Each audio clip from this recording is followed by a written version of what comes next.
That music means America. The Admiral James Stavridis, retired United States Navy, former Allied Supreme Commander, joins me. Good morning, Admiral. How are you? Doing great, Hugh. We dodged a little hurricane bullet down here in Florida, and we're ready to get back to work. That's good. Now, Admiral, I want to begin by asking you, is there a mandatory retirement age in the American military?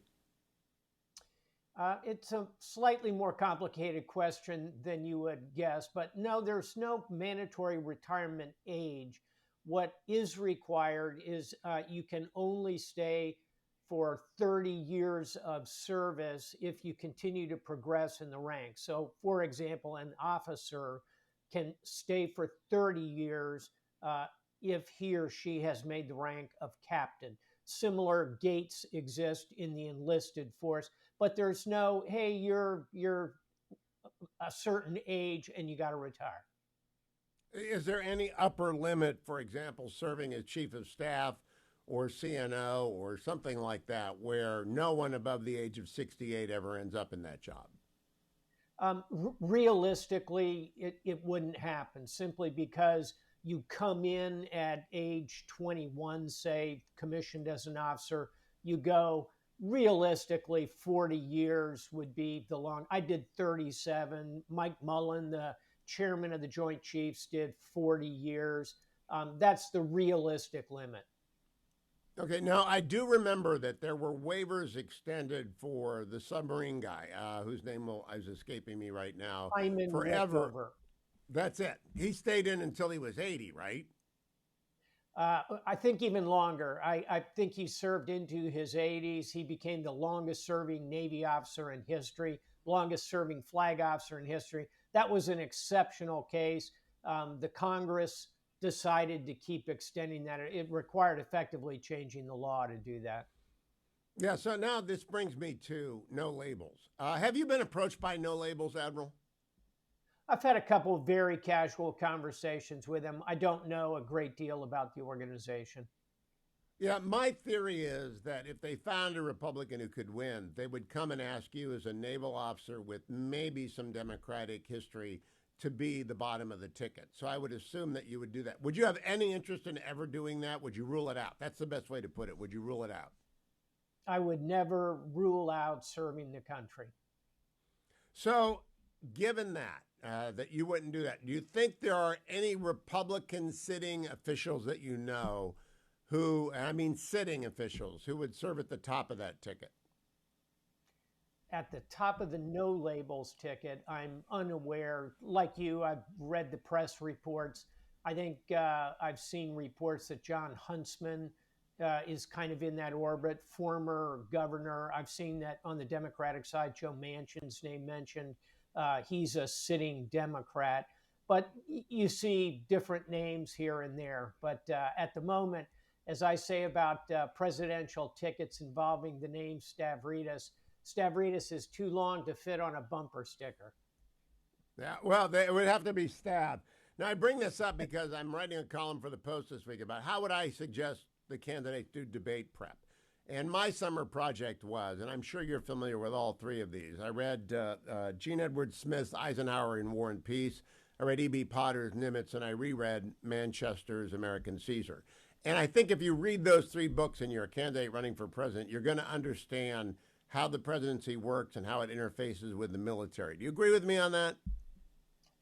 All three of those books are terrific. And the only one I would add to it is also by Smith, and it's the book on FDR. If you added that fourth to the three you threw in there, because FDR is our longest serving president, arguably our best president in terms of challenges he faced and had to overcome both personally and in the Second World War, the Great Depression. You can have a debate about that, but certainly he's in the top three. I'd throw that book into the mix. Your other three would be perfect choices. And the reason I like the other three is because FDR is a character and not the focus. So the relationship of the supreme commanders of theaters, in those cases, Eisenhower, Nimitz, and Manchester, is all mediated with their president. And you see the president off stage who comes on stage occasionally, but their careers are not about political things, but the president does come in. And I think it would illustrate to some of the candidates. I have Vivek in mind in particular, and I talk to Vivek occasionally. I think he'd get a better grip on how the presidency actually works if he were to read those three books, because I don't know of any other situation as demanding as those general officers had to face as theater commanders. Do you? No, I think that's absolutely crystal clear. I mean, any theater commander has got, in particularly the ones you're describing in those eras, hundreds of thousands to millions of troops in daily combat, life and death, huge geopolitical issues, logistics. Let's not forget that. How do all those pieces and parts flow in? I was just rereading, one of my summer reads was to reread Crusade in Europe, which was Eisenhower's memoir of his time in World War II. It's a remarkable book, actually written by him, similar to Grant's memoirs of the Civil War and his life. And Ike spent more time managing logistics and personalities than anything else. That is what came home to me. Logistics and all these theater commanders, and I don't know much about Mountbatten, and you can tell me. I'm gonna ask you if I need to read about Mountbatten. They spend their life making sure that the right stuff gets where it needs to be, and occasionally they do grand strategy, and occasionally they decide that the Ninth Army is going to go from Montgomery back to Bradley. There's a big command decision. But generally speaking, they're managers of vast operations that dwarf anything by comparison in the private sector. And that prepares them to be leaders. And then they deal with the president and they have to explain to the president what's going on. I just think can you think of three better books to prepare a president or a presidential candidate to be commander in chief? No, I think those would be three, a group that I could throw out there. But back to Montgomery, personally, I wouldn't do a deep dive on. This is Field Marshal British Montgomery, who was kind of Ike's, roughly his deputy during a great deal of the war, one of his commanders, certainly, and went on to be the first deputy supreme Allied commander when Ike became the Allied. So the thing to know about Montgomery, back to logistics, is that he was incredibly cautious, and he never wanted to launch an attack unless he had a overwhelming command ratio. He liked to have 15 times the number of troops, as opposed to a Patton who would go ripping in there in a balanced program. And so I'll close with this. Hemingway named a martini after Montgomery. He called it the Montgomery Martini because it was so dry. It was 15-1 gin to just a tiny dash of vermouth, a kind of an ode to this extreme caution. But really what underlie it was his devotion to logistics. Now let me ask you two questions. What about Mountbatten? Do I actually need to read a biography of Mountbatten? Because that's the fourth theater. No one ever pays attention to Burma, China, India, or Stilwell. I know there are books about it. But is it really necessary to understanding the war? Not in the context you're describing, particularly because Mountbatten was really driving the land war in that theater, and compared to what was going on in Europe on the ground and in Russia, although the numbers are very large, it didn't have the sweep and the scale that you see. And of course, the air and the invasion, the sea control, all that was controlled by Douglas MacArthur. So you covered that with American Caesar, I think, quite well. So then the question becomes, how valuable is it to know the ins and outs of Marshall and King? These are the grand strategists for the Navy and the Army. And how important is it to know that to know the war?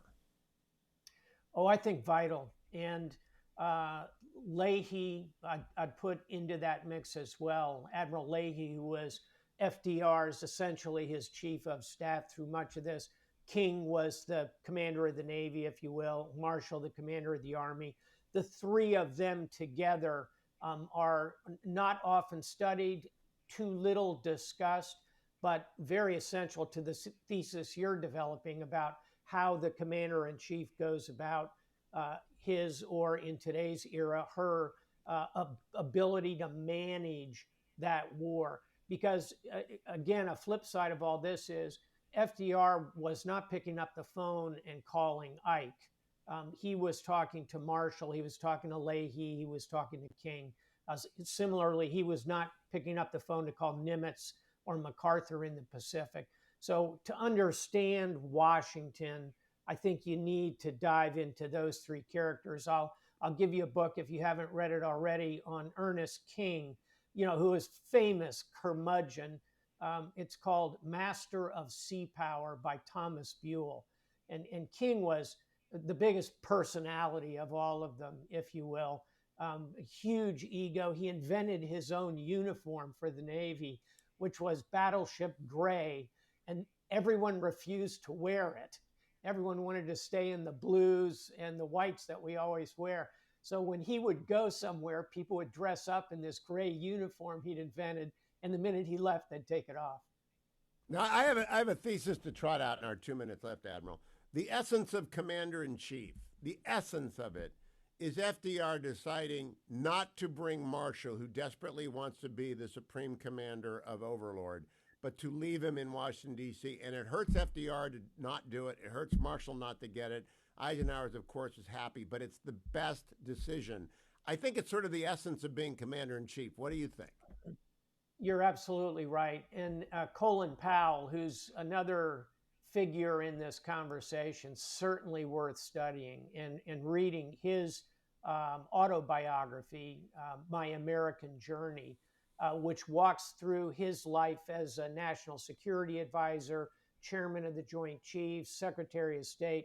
It's a kind of different optic, but I'd certainly consider that in your conversation about how to be a commander in chief. But Colin Powell said, being in charge means disappointing someone. And that's a fundamental tenet of leadership. You can't make everybody happy. Too many commanders, I think especially these days, tend to push a bit too hard, trying to make everybody happy. That's a very good word to close on. Admiral, I'm glad that the hurricane missed you. Talk to you again next week. Don't go anywhere, America. I'm Hugh Hewitt. Stay tuned.